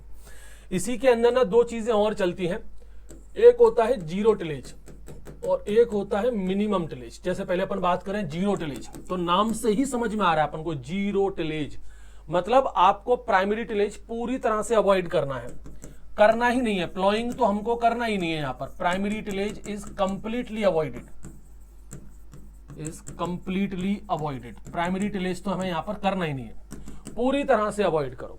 सेकेंडरी टिलेज करोगे और वो भी वहां पर करोगे जहां पर अपन रो जोन है, मतलब जिस जगह पर अपन को बीज बोना है केवल और केवल उसी जगह पर सेकेंडरी टिलेज रहेगा, वो भी रेस्ट्रिक्टेड रहेगा। Secondary tillage is restricted to the row zone only, केवल रो जोन में ही सेकेंडरी टिलेज जो है वो आपका रेस्ट्रिक्टेड रहेगा। इसमें 50 से लेकर के 100% तक क्रॉप रेसिड्यू अपन को देखने को मिल जाता है, 50 to 100% क्रॉप रेसिड्यू, 50 से लेकर के 100% क्रॉप रेसिड्यू अपन को सॉइल के ऊपर देखने को मिल जाता है। कई बार 100% तक, यानी कि पिछले साल का जो क्रॉप रेसिड्यू है वो हमने हटाया ही नहीं है, जैसा कि तैसा पड़ा हुआ है। अच्छा, एक और बात आपको बता दें, यहाँ पर एक क्वेश्चन डायरेक्ट आता है, याद कर लीजिएगा इसको, फादर ऑफ जीरो टिलेज। इससे क्वेश्चन पूछ लेते हैं, कई सारे बच्चों को कंफ्यूजन होता है फादर ऑफ जीरो टिलेज। जैसे अभी आपको टिलेज के बारे में बताया था, जीरो टिलेज जो शब्द है वो तो आपको जेथरो टोल ने किया था, लेकिन father of zero tillage जेथरो toll नहीं है। यहाँ पर है ग्लूबुलर बी ट्रिपलेट, जीबी ट्रिपलेट जिनको अपन शॉर्ट में कहते हैं, जीबी ट्रिपलेट, ये आप लोग याद रखें। जीबी ट्रिपलेट है, यूएसए के हैं, ये भी आपके 1950 में है, इनको ये उपाधि दी गई थी फादर ऑफ जीरो टिलेज की। तो नाम याद रखिएगा कि फादर ऑफ जीरो टिलेज कौन है, तो वो है आपके जीबी ट्रिपलेट, मोस्ट इंपॉर्टेंट है। और यहाँ जीरो टिलेज, यहाँ पर तो अपन को बिल्कुल भी प्राइमरी टिलेज नहीं करना है, तो यहाँ पर भी बीड कंट्रोल कैसे होगा, वही केमिकल मेथड से ही होना है। और यहाँ पर टिल प्लांटिंग को हम लोग अडॉप्ट करते हैं, यानी कि जिस जगह पर हमें सोइंग करनी है केवल उसी जगह की मिट्टी को पलटना है, वहां पर बीज बोना है, मिट्टी से उसे कवर कर देना है, टिल प्लांटिंग। यहां पर बीड कंट्रोल केवल और केवल केमिकल मेथड से होता है, Beed control only by the chemical method. यहां पर जो बीड कंट्रोल है वो केवल और केवल केमिकल मेथड से ही किया जाएगा। ठीक है जी, इसको याद रखना। एक तो इसके ऊपर भी क्वेश्चन भी आ जाता है, टिल प्लांटिंग बेसिकली किसमें की जाती है, टिल प्लांटिंग जो है वो जीरो टिलेज के अंदर हम लोग अडॉप्ट करते हैं। होता कुछ नहीं है, बिल्कुल सिंपल सा है, जो क्रॉप रो जो होती है उसको साफ करना है, उसको ओपन करना है, उसमें सीड को प्लेस करना है और उसको सीड को कवर कर देना है, इसको कहते हैं टिल प्लांटिंग। पूरे फील्ड की मिट्टी को ओपन करने की जरूरत यहां पर नहीं है। दूसरा इसके अंदर जो कंसेप्ट है वो है मिनिमम टिलेज। एक तो जीरो टिलेज हो गया, जीरो टिलेज में तो हमने भाई प्राइमरी टिलेज पूरी तरह से ही खत्म कर दिया था। मिनिमम टिलेज में ये भी अपना है, ये भी यूएसए के अंदर ही स्टार्ट हुआ था। ये बेसिकली स्टार्ट, कुछ बहुत सारी इसकी हिस्ट्री है, जैसे बताते हैं कि यूएसए के अंदर भाई कीमत बढ़ गई थी तेल के, ऑयल प्राइस जो है वो बढ़ गए थे लगभग 1974 के समथिंग में। तो तेल की कीमतें बढ़ गई, तेल की कीमतें इतनी बढ़ गई कि ट्रैक्टर में अगर आप डीजल डाल करके उसकी टिलेज वगैरह करते हो तो कीमत जो है वो मतलब जो कॉस्ट ऑफ कल्टीवेशन है वो बढ़ रहा था। तो यहाँ पर टिलेज को कम से कम किया गया कि भाई तेल की कीमतें बढ़ रही हैं तो ट्रैक्टर कम से कम इस्तेमाल करो, टिलेज कम से कम करो। तो वहां से बेसिकली ये कंसेप्ट शुरू हुआ। तो कहते हैं कि भाई ये स्टार्ट हुआ था यूएसए से, स्टार्टेड इन यूएसए, और उसका कारण बताया जाता है तेल की कीमतों का बढ़ जाना, because of the high cost of tillage. Reason क्या है इसका, because of the high cost of the tillage, क्योंकि उस समय टिलेज जो है वो बहुत महंगा पड़ रहा था। जैसे मान लीजिए इंडिया में मैं कह दूं कि भाई डीजल 1000 रुपए लीटर हो जाए, 1000 रुपए लीटर डीजल हो जाए, कौन सा किसान है भाई जो 1000 रुपए का डीजल अपने ट्रैक्टर में डलवा करके टिलेज करेगा। वो भी क्या सोचेगा भाई टिलेज को कम से कम करो, जितना हो सकता है उतना कम टिलेज करो, मिनिमम टिलेज पर आओ। यही हाल उस समय हुआ था। तो ये हाई कॉस्ट हो गया था टिलेज का due to the rise in oil price, due to the rise in oil price during 1974। तो उस समय भाई कीमत ज्यादा हो गई, अब टिलेज कम से कम कर दिया, तो ये एक नया कंसेप्ट चला दिया मिनिमम टिलेज का। तो यहां पर जो टिलेज है इसके अंदर प्राइमरी टिलेज तो करते हैं, लेकिन जो सेकेंडरी टिलेज है वो केवल और केवल सीड बेड प्रिपरेशन में है। यानी कि यहां पर जो टिलेज ऑपरेशन किया जाता है वो किया जाता है सीड बेड प्रिपरेशन में, is done only in the seed bed preparation. बहुत ज्यादा हमें यहां पर टिलेज एक्टिविटी नहीं करनी है। सीड बेड प्रिपरेशन, इसमें जो क्रॉप रेसिड्यू होता है वो 30 से लेकर के 50% तक देखने को मिल जाता है। कीप 30 to 50% क्रॉप रेसिड्यू, 30 से लेकर के 50% तक क्रॉप रेसिड्यू जो है वो हमें फील्ड के ऊपर देखने को मिल जाएगा। ये सॉइल कंडीशन को भी इंप्रूव करता है, क्योंकि यहाँ पर क्या होता है, इन सिटू डिकम्पोजिशन होता है प्लांट, क्योंकि जो प्लांट रेसिड्यू है उसको हम फील्ड पे ही छोड़ देते हैं। अब फील्ड पर ही वो क्रॉप रेसिड्यू रहेगा तो धीरे धीरे फील्ड में ही डिकम्पोजिशन होगा। तो इसका क्या होगा भाई, ये इंप्रूव करेगा, it improve the soil physical condition. Soil की जो फिजिकल कंडीशन है उसको बेसिकली ये इंप्रूव करता है, सॉइल की प्रॉपर्टी को बेसिकली ये इंप्रूव करता है। यहां पर भी जो वीड मैनेजमेंट है वो आपका हर्बिसाइड से होगा, यानी कि वीड कंट्रोल यहां पर भी किससे होता है, केमिकल से ही होता है। ठीक है, केमिकल मेथड का ही यहां पर हम लोग इस्तेमाल करते हैं। Is that clear? ये है भाई आपका टिलेज। टिलेज के बारे में जितनी बातें आपको बताई हैं वो सब आप लोग याद रखिएगा। अब चलते हैं हम लोग यहां पर क्रॉपिंग सिस्टम की तरफ। अगला जो टॉपिक है हमारा वो है क्रॉपिंग सिस्टम। और बड़ा सिंपल है, देखो अपना अपना तरीका है समझाने का। क्रॉपिंग सिस्टम जैसे मैं आपको समझाऊं वो समझिए आप। इसके लिए ना आप सबसे पहले क्रॉपिंग पैटर्न को समझिए। क्रॉपिंग पैटर्न क्या है? देखिए हर एक किसान का अपना एक पैटर्न होता है खेती का। उसको पता है कि किस साल उसे क्रॉप का क्या सीक्वेंस रखना है और क्या उसका अरेंजमेंट रखना है। ईयरली सीक्वेंस और spatial arrangement of the crop on a given area. जैसे किसी किसान के पास ये कोई एक एरिया है, ये गिवन एरिया होगा, कुछ भी हो लो, 1 हेक्टेयर, 10 हेक्टेयर, 50 हेक्टेयर, 100 हेक्टेयर, कुछ भी हो सकता है। अब एक किसान को इसके ऊपर खेती करनी है, उसको साल में भाई 3 सीजन का मौका मिलता है, खरीफ, रबी और जायद। उसको खरीफ सीजन का में मौका मिलेगा, फिर उसको रबी सीजन में मौका मिलेगा, फिर उसको जायद सीजन में मौका मिलेगा। अब उसके पास प्रॉपर एक अरेंजमेंट है। जैसे मान लीजिए अभी चल रहा है 2025, तो 2025 में उसको 3 सीजन मिलेंगे, खरीफ, रबी और जायद। अपना जो एग्रीकल्चर ईयर होता है ना वो खरीफ सीजन से स्टार्ट होता है, इस बात को ध्यान रखना। फिर 2026 आएगा, 2026 में फिर अपन को यही खरीफ मिलेगा, फिर हमको यही रबी मिलेगा, फिर हमको यही जायद मिलेगा। फिर 2027 आएगा, फिर खरीफ, रबी, जायद आएगा। तो हर किसान का एक ईयरली सीक्वेंस है एक पर्टिकुलर एरिया पर। उसको पता है, मान लीजिए यहाँ पर खरीफ सीजन है तो खरीफ सीजन में मान लीजिए उसने पैडी की है। फिर रबी सीजन में भाई वो इस जगह पर गेहूं लगाने वाला है, इस जगह पर मान लीजिए वो गेहूं लगाने वाला है। फिर मान लीजिए जायद के अंदर जाकर के वो मूंग लगाने वाला है। अब 2026 जब आएगा तो इसी खरीफ सीजन में आकर के मान लीजिए वो अब ये अपना गेहूं मतलब चावल नहीं लगा रहा है। अब मान लीजिए वो लगाना चाहता है यहाँ पर मान लीजिए वो ग्राउंड नट लगा रहा है या सोयाबीन लगा रहा है मान लीजिए। अब वो सोयाबीन की खेती करना चाह रहा है, अब उसने सोयाबीन कर लिया। और रबी सीजन में उसने मान लीजिए अब गेहूं ना लगा करके और कौन सी मस्टर्ड है, मान लीजिए मस्टर्ड लगा दिया। और जायद का मौसम आएगा तो अब मूंग ना लगा करके अब वो उर्द लगा रहा है। तो उसका एक प्रॉपर अरेंजमेंट है। हर किसान इसी तरीके से खेती करता है कि एक पर्टिकुलर एरिया पर उसका ईयरली सीक्वेंस क्या रहेगा और स्पेशल अरेंजमेंट क्या रहेगा। इसको कहते हैं cropping pattern. Yearly sequence and spatial arrangement, spatial arrangement of the crop on the given area. एक पर्टिकुलर एरिया पर क्या ईयरली सीक्वेंस रहेगा और क्या उसका अरेंजमेंट रहेगा क्रॉप का, उसी को कहते हैं क्रॉपिंग पैटर्न। और इस क्रॉपिंग पैटर्न का आपको कैसे मैनेजमेंट करना है, cropping pattern plus its management, कैसे इसको आप मैनेज करोगे, that is called as the cropping system. उसे क्या कहेंगे हम लोग, क्रॉपिंग सिस्टम। यानी कि क्रॉपिंग सिस्टम क्या है, क्रॉपिंग सिस्टम है cropping pattern plus its management. सीधे सीधे शब्दों में हम यहां पर इसको डिफाइन कर रहे हैं। क्रॉपिंग सिस्टम क्या हो गया भाई, cropping pattern plus its management. उसे हम लोग कहेंगे क्या, क्रॉपिंग सिस्टम। आ गई बात समझ में। अब इसके अंदर ना ढेर सारी टर्मिनोलॉजीज हैं, उनको अपन समझते हैं।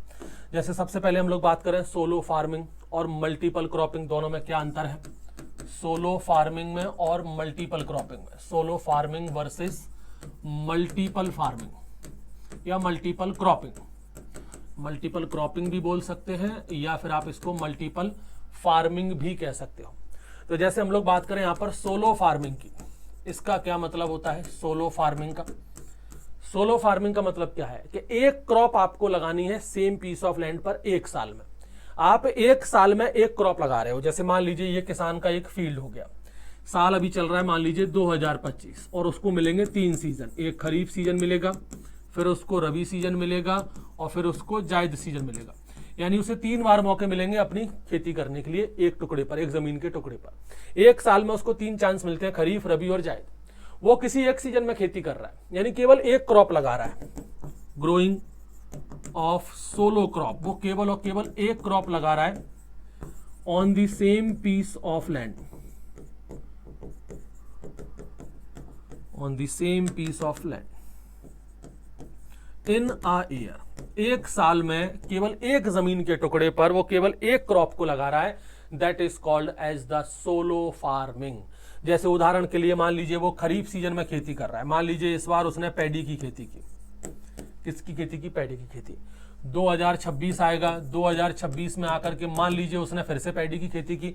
रबी सीजन उसने खाली छोड़ दिया, जायद का सीजन उसने खाली छोड़ दिया, केवल खरीफ सीजन में बारिश के मौसम में उसने पैडी की खेती कर ली।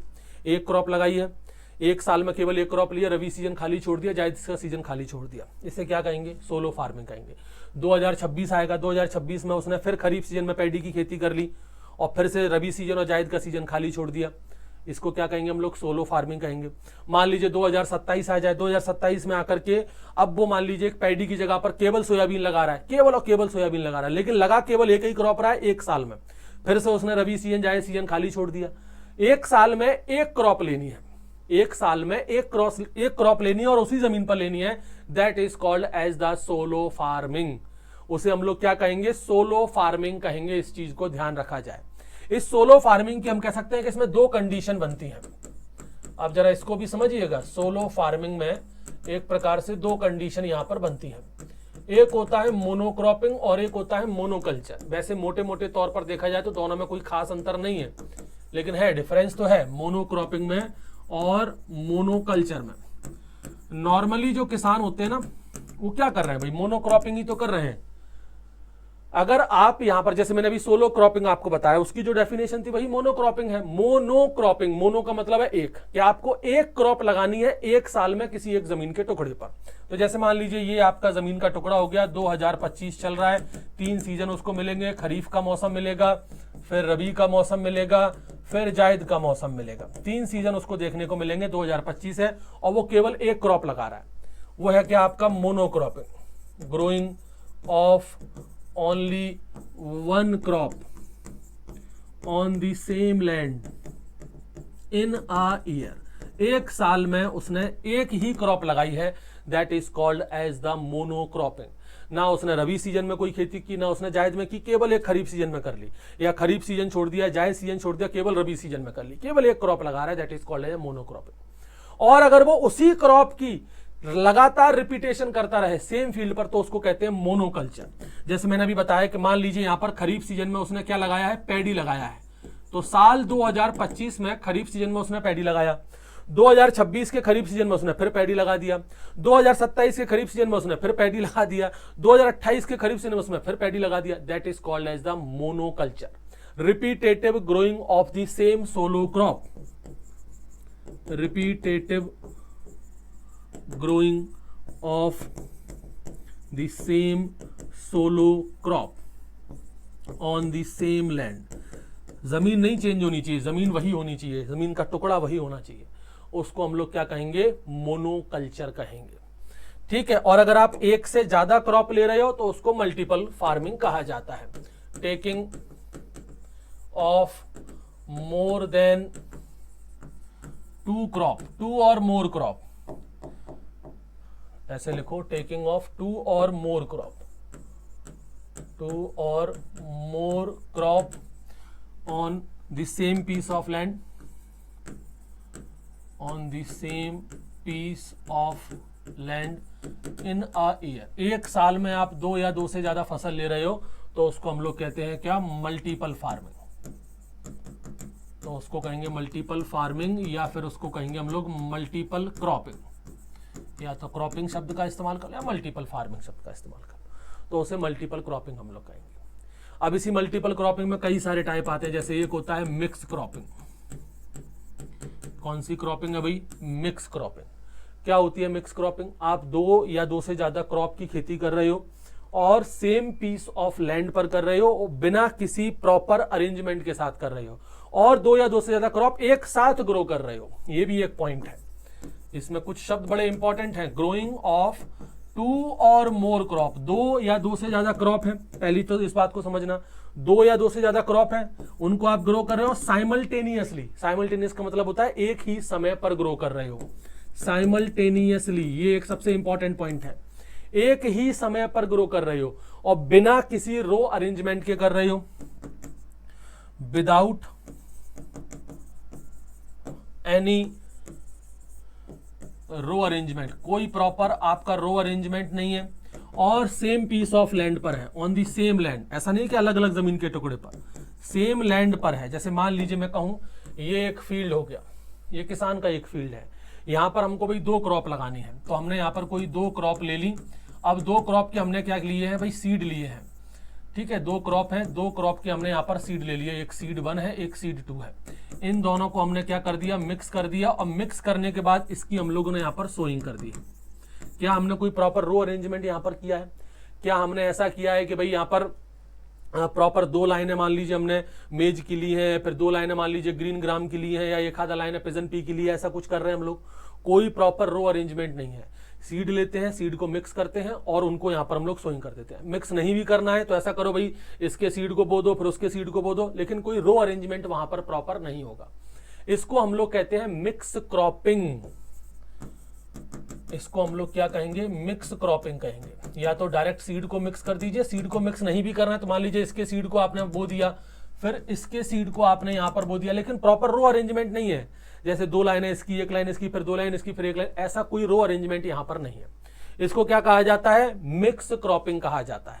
एग्जाम्पल में जैसे मान लीजिए आप मेज का कर सकते हो, ग्रीन ग्राम का कर सकते हो, पिजन पी का कर सकते हो, इनकी आप यहां पर मिक्स क्रॉपिंग कर सकते हो। आप सोरगम, ग्राउंड नट और पिजन पी का भी साथ ऐसा कर सकते हो। सोरगम है, ग्राउंड नट है, प्लस पिजन पी है, इन सब के लिए, इन सब के साथ भी आप यहां पर मिक्स क्रॉपिंग कर सकते हो। इसी में एक और चलता है, वो है इंटर क्रॉपिंग।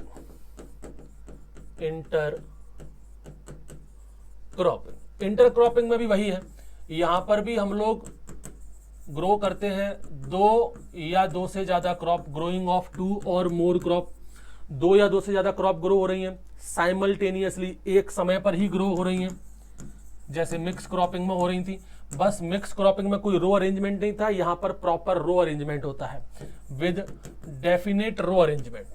बस इतना अंतर है, यहां पर प्रॉपर रो अरेंजमेंट हमें देखने को मिलता है। तो इसको हम लोग बोलते हैं क्या, इंटरक्रॉपिंग। यहां पर भी ध्यान रखिएगा, और सेम पीस ऑफ लैंड पर हो रहा है, ये भी सेम पीस ऑफ लैंड पर, यानी कि मान लीजिए ये जमीन का टुकड़ा हो गया, सेम है, एक जगह पर इंटरक्रॉपिंग कर रहे हो। जैसे मान लीजिए यहां पर भी हमने 2 क्रॉप ली, यहां पर भी 2 क्रॉप ली। यहां पर 2 क्रॉप ले रहे हैं तो कैसे कर रहे हैं, जैसे मान लीजिए हमने यहां पर गेहूं ले लिया, गेहूं की मान लीजिए हमने 9 क्रॉप ले ली, 9 लाइनें ले ली।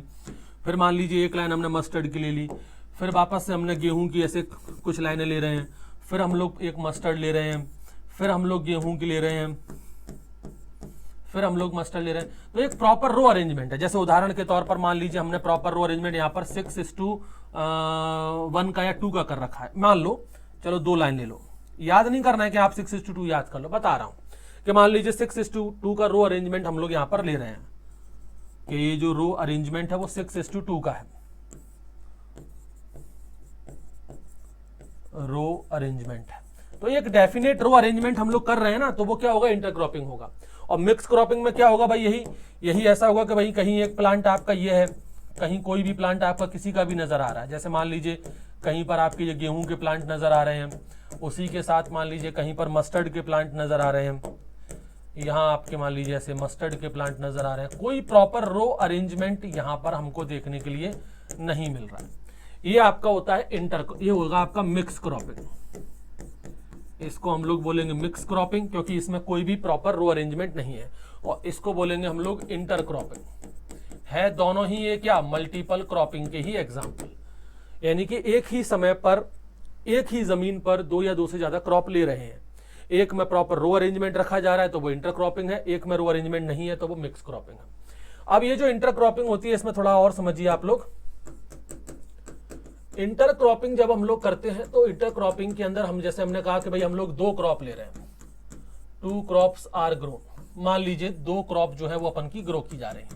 तो ये 2 क्रॉप ली जा रही है ना, इसमें से कोई भी एक क्रॉप जो होगी ना, वो आपकी मेन क्रॉप होगी, मुख्य फसल होगी, जिसको हम लोग बेस क्रॉप के नाम से जानेंगे। और जो सेकंड क्रॉप होगी, दूसरी जो क्रॉप यहां पर होगी, उसको हम लोग बोलेंगे कि ये है इंटर क्रॉप। जो सेकंड क्रॉप होगी वो आपकी इंटर क्रॉप होगी। तो कोई एक क्रॉप वहां पर ऐसी क्या होगी, जो मेन क्रॉप होगी, मेजर क्रॉप होगी, इसको बेस क्रॉप बोलेंगे। और एक क्रॉप वहां पर आपकी इंटर क्रॉप होगी। क्या होगी आपकी दूसरी क्रॉप, इंटर क्रॉप होगी। ठीक, तो ध्यान रखिएगा यहां पर। तो जो बेस क्रॉप और जो इंटर क्रॉप, यानी कि 2 क्रॉप जो अपन ले रहे हैं, उनके बीच में कुछ विशेषताएं होनी चाहिए।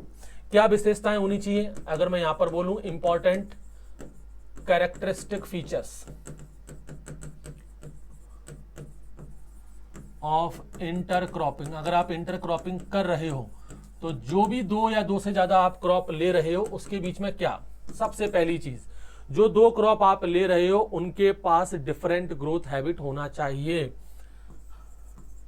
Both crop having different growth habit, same growth habit की नहीं होनी चाहिए। अगर सेम ग्रोथ हैबिट के होंगे तो फिर तो उन्हीं क्रॉप के बीच में आपस में कंपटीशन शुरू हो जाएगा, तो फिर तो नुकसानदायक हो जाएगा। भाई वो आपस में ही कंपटीशन करेंगे न्यूट्रिएंट के लिए, पानी के लिए, स्पेस के लिए, लाइट के लिए, तो यील्ड कम हो जाएगी, नुकसान हो जाएगा हमको। अलग अलग ग्रोथ हैबिट होनी चाहिए, उनका कैनोपी डेवलपमेंट अलग अलग होना चाहिए। कैनोपी डेवलपमेंट, एक चौड़ी पत्ती वाला है तो दूसरा प्लांट जो है वो आप ले रहे हो साथ में वो सकरी पत्ती वाला हो। रूट सिस्टम दोनों के अलग अलग होना चाहिए। मान लीजिए एक के अंदर root system tap root system है तो दूसरे के अंदर फाइब्रस रूट सिस्टम हो। न्यूट्रिएंट रिक्वायरमेंट जो है वो अलग अलग होनी चाहिए। अगर ये चीजें अगर सेम होंगी तो फिर उनके बीच में कंपटीशन बढ़ेगा, बिल्कुल बढ़ेगा। जैसे हम लोग बात करें यहां पर सबसे बेस्ट कॉम्बिनेशन जो माना जाता है इंटरक्रॉपिंग में, वो माना जाता है सीरियल्स और पल्सेस का। सीरियल्स प्लस पल्सेस, ये सबसे बेस्ट कॉम्बिनेशन है। इस कॉम्बिनेशन में सीरियल बेसिकली जो होती हैं वो मेन या फिर हम कहें बेस क्रॉप की तरह यूज की जाती हैं, और पल्सेस जो होती हैं उनका यूज किया जाता है यूजुअली इंटरक्रॉप की तरह। ये सबसे बेस्ट कॉम्बिनेशन माना जाता है सीरियल्स और पल्सेस। पल्सेस मतलब लेग्यूम्स की बात करें, क्योंकि सीरियल्स और लेग्यूम्स दोनों की सारी चीजें अलग अलग हैं। सीरियल और पल्सेस इनकी ग्रोथ हैबिट भी अलग अलग होती हैं, इनकी कैनोपी डेवलपमेंट, क्योंकि सीरियल्स जो होती हैं वो सकरी पत्ती वाले होते हैं, लेग्यूम्स जो होते हैं पल्सेस जो होते हैं वो चौड़ी पत्ती वाले होते हैं। इनके रूट सिस्टम भी अलग अलग होते हैं। सीरियल्स जो होते हैं उनमें फाइब्रस रूट सिस्टम होता है, पल्सेस जो होते हैं लेग्यूम्स जो होते हैं उनमें टेप रूट सिस्टम होता है। इनकी न्यूट्रिएंट डिमांड स्टेज भी अलग अलग होती है, तो डिफरेंट ग्रोथ हैबिट है इनकी। एक इसमें कंसेप्ट चलता है पीक न्यूट्रिएंट डिमांड का। पीक न्यूट्रिएंट डिमांड यानी कि वो स्टेज जिस समय इन्हें सबसे ज्यादा न्यूट्रिएंट की रिक्वायरमेंट होती है। PND जिसको हम कहेंगे पीक न्यूट्रिएंट डिमांड स्टेज, ये जो होगी दोनों क्रॉप की, of both crop must be different. ये स्टेज जो है ना वो अलग ही होनी चाहिए। अगर किसी एक क्रॉप को एक टाइम पर बहुत ज्यादा न्यूट्रिएंट चाहिए तो दूसरी क्रॉप को उस समय न्यूट्रिएंट की रिक्वायरमेंट ना हो, तब तो उनके बीच में कंपटीशन नहीं होगा। जैसे उदाहरण के लिए तो ये मैं बात करूं यहां पर मेज और मूंग, मेज और मूंग ये सबसे बेस्ट एग्जांपल है। इन दोनों की इंटरक्रॉपिंग करो, आपको कभी कोई दिक्कत नहीं आएगी। जो मेज है इसमें जो PND है, PND का मतलब पीक न्यूट्रिएंट डिमांड स्टेज, ये आपको देखने को मिलती है लगभग 50वें दिन पर, 50 DAS, यानी बुवाई के 50वें दिन पर सबसे ज्यादा न्यूट्रिएंट की रिक्वायरमेंट मेज को होती है। उस समय मूंग कहता है मेरे को नहीं जरूरत, तुम आराम से एंजॉय करो। उस समय मूंग शांत रहता है, और मूंग को सबसे ज्यादा न्यूट्रिएंट चाहिए 30 से 35वें दिन पर। मूंग की जो PND है वो है 30 to 35 DAS। उस समय मेज शांत रहता है, मेज कहता है भैया मूंग भाई तुम आराम से न्यूट्रिएंट एब्जॉर्ब करो, मुझे उस समय न्यूट्रिएंट नहीं चाहिए। तो भाई जैसे अपने यहाँ फैमिलीज वगैरह में कभी कोई फंक्शन वगैरह होता है, इसका सबसे अच्छा एग्जांपल भंडारे आपने खाए होंगे। आपने सुना होगा एक फलानी जगह पर कोई भंडारा हुआ, वहां पर 50,000 लोग खाना खा के चले गए। अब आपके दिमाग में डाटा आता होगा 50,000 लोग खाना खा गए, यार 50,000 लोग कितने होते हैं, कैसे बिठाया होगा। भाई 50,000 लोग खाना खा गए, इसका मतलब ये नहीं कि 50,000 लोग एक साथ आए होंगे, रुक रुक करके आए होंगे। 5,000 आ गए, वो खाना खा गए, फिर 5,000 और आए, फिर वो खाना खा गए, फिर 5,000 और आए, फिर वो खाना खा गए, यानी कि अलग अलग टाइम पर आए हैं। तो हमें कोई दिक्कत नहीं हुई, सारा काम जो बहुत अच्छे से चला। सेम उसी तरह से अगर दोनों क्रॉप सेम टाइम पर आ जाएं, दोनों क्रॉप की PND है वो सेम टाइम पर आ जाए, मान लीजिए 50वें दिन पर मूंग को भी न्यूट्रिएंट चाहिए और 50वें दिन पर मेज को भी न्यूट्रिएंट चाहिए। अब दोनों के बीच में कंपटीशन हो रहा है, एक कह रहा है नहीं मुझे न्यूट्रिएंट चाहिए मैं एब्जॉर्ब करूंगा, दूसरा कह रहा नहीं मुझे न्यूट्रिएंट चाहिए मैं एब्जॉर्ब करूंगा। दोनों में ही कमी पड़ेगी, क्योंकि ऑब्जर्व दोनों ही करेंगे, दोनों को ठीक से नहीं मिल पाएगा, दोनों की ग्रोथ कम हो जाएगी। तो इनकी जो पीक न्यूट्रिएंट डिमांड स्टेज है वो अलग अलग दिन पर है। ठीक है, ये ऐसा तभी पॉसिबल है जब ये अलग अलग फैमिली के होते हैं। जैसे आप देख सकते हैं एक सीरियल है एक पल्सेस है, ये सबसे बेस्ट है। तो इंटरक्रॉपिंग के अंदर इस चीज का बेसिकली हमें ध्यान रखना पड़ता है कि इंटरक्रॉपिंग के अंदर पीक न्यूट्रिएंट डिमांड स्टेज यानी कि जो उसकी ग्रोथ हैबिट है वो अलग होनी चाहिए, कैनोपी डेवलपमेंट अलग होना चाहिए, रूट सिस्टम अलग होना चाहिए, न्यूट्रिएंट रिक्वायरमेंट उनकी अलग होनी चाहिए। नेक्स्ट हम लोग बात करें यहां पर LER, लैंड इक्विवेलेंट रेशो।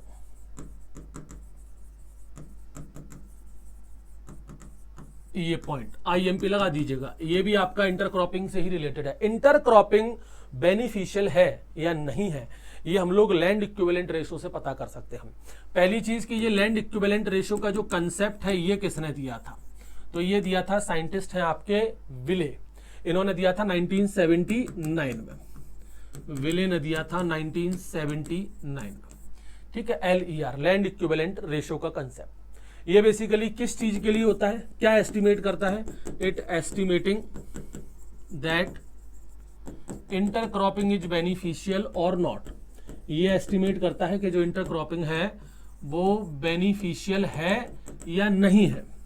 ये बेसिकली डिपेंड करता है कि LER की वैल्यू क्या आएगी।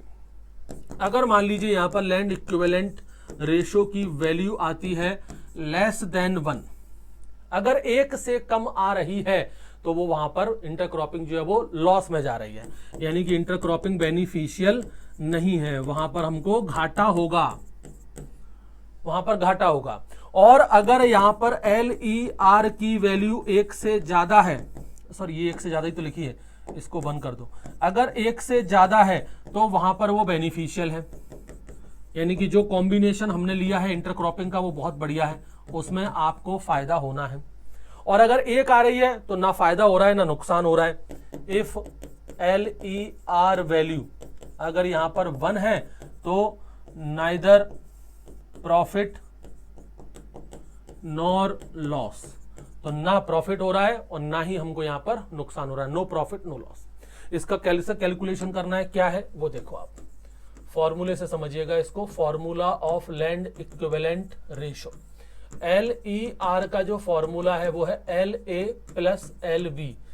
अब ये LA प्लस LB क्या है, LA इसमें देखो क्या होता है, जैसे मान लीजिए आपने 2 क्रॉप ले रखी है, कोई भी 2 क्रॉप है, मान लीजिए वो 2 क्रॉप कौन सी है, एक क्रॉप है A, एक क्रॉप है B, इनकी आप यहां पर सोइंग करोगे, इसमें आपने क्रॉप लगा रखी है, A भी लगा रखी है और B दोनों को साथ में लगा रखा है, इंटरक्रॉपिंग कर रखी है आपने यहां पर।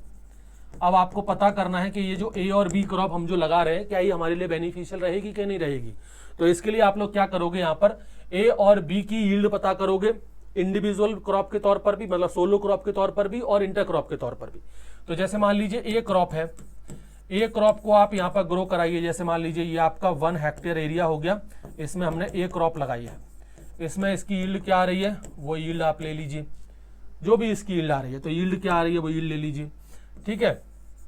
मान लीजिए ये सेम वही आपका 1 हेक्टेयर लैंड है, अब यहाँ पर हमने B क्रॉप लगाई है, इस B क्रॉप में यील्ड क्या आ रही है वो यील्ड आप यहाँ से निकाल लीजिए, जो भी यील्ड आ रही है वो यील्ड यहाँ से आप निकाल लीजिए। फिर इस A और B को आप इंटरक्रॉपिंग में लगाइए और यहाँ से यील्ड निकाल लीजिए, यील्ड ऑफ A, यहाँ पर यील्ड क्या आ रही है और यहाँ पर जो B है उसकी यील्ड क्या आ रही है।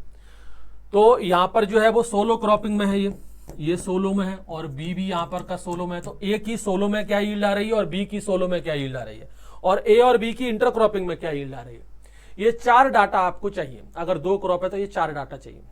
अब निकाल सकते हो यहाँ पर, अब जैसे LA है, LA कैसे कैलकुलेट करोगे, LA कैलकुलेट करने का तरीका है कि आपकी जो यील्ड है वो इंटरक्रॉप में कितनी आ रही है, उसको डिवाइड करना है कि सोलो क्रॉपिंग में क्या यील्ड आ रही है। तो LA मतलब A क्रॉप की बात हो रही है, तो yield of A in intercrop में A की यील्ड क्या है, इसको डिवाइड करेंगे yield of A in solo crop में A की यील्ड क्या है, तो वो हो गया आपका LA। ऐसे ही होता है आपका LB, तो yield of B in intercrop में B की यील्ड क्या है, यानी कि यहां पर B की यील्ड क्या आ रही है, और उसको डिवाइड करेंगे yield of B in solo crop, और सोलो क्रॉप में उसकी यील्ड क्या आ रही है, B से डिवाइड कर देंगे तो वो आ जाएगा LB।